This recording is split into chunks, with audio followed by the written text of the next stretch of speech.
Now, we're going to finish this because this was another part that is probably currently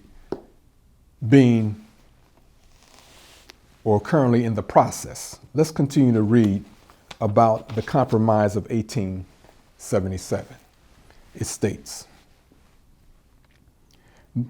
under a title, The Speech That Ended Black Rights in America. The role played by a Jewish Louisiana Congressman, William M. Levy, 1827 to 1882, in this momentous event was monumental indeed. Once the Wormley Hotel deal was secure, the negotiators still had to return to Congress and persuade the combatants of both parties to buy into it. It was Levy who was entrusted to sell the deal to Congress and to ensure his fellow Southerners that their interests had been protected. His entire speech to Congress is preserved in the Congressional Record, March 1st, 1877, and is considered the most significant of all of the speeches in the lengthy debate. In his speech, Levy represented the deal as salvation, quote, and redemption for the whites of Louisiana, who had been crushed, humiliated, and impoverished by arbitrary and merciless rulers. To Levy, black political rights meant the usurpation and oppression of white freedom, and Reconstruction brought only suffering and affliction to the white South. He said that black emancipation caused despair and danger, and further claimed that Louisiana's innocent maidens, I guess white women, and helpless infants, white children, were in imminent peril.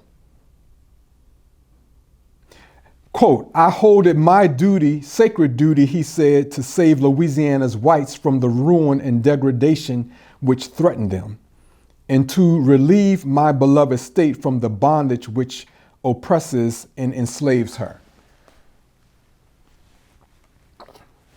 Well, of course, he dismissed all that black people had suffered prior to being emancipated and was still suffering to some degree under white rage and hatred of black people.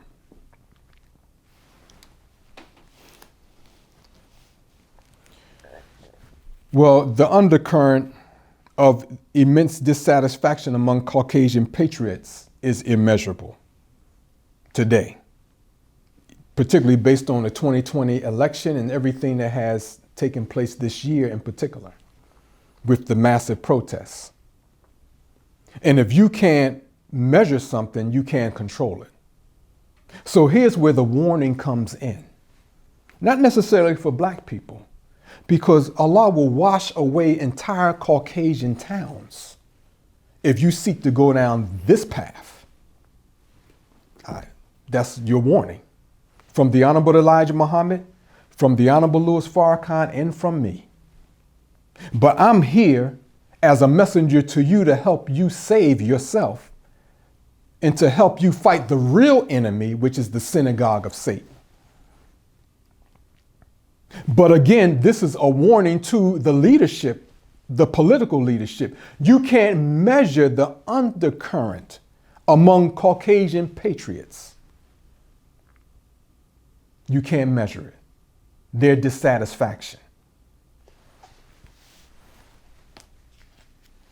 So historically, to this day, civil wars are resolved through some form of compromise between both parties.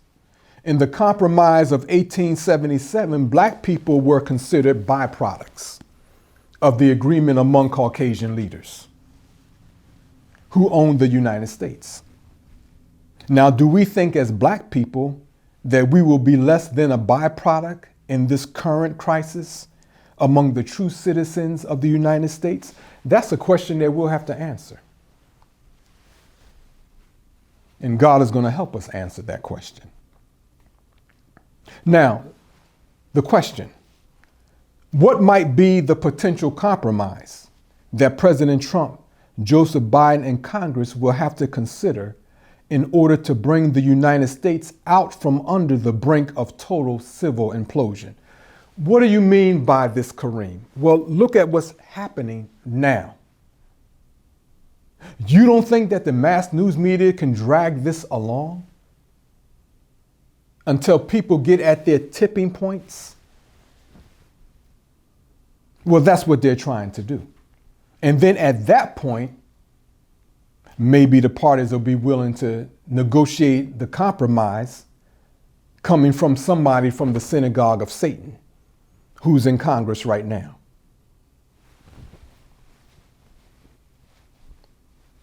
Well, that means that this compromise that is trying to be developed based on this pattern, compromise of 1877, is predicated upon what the Synagogue of Satan desires.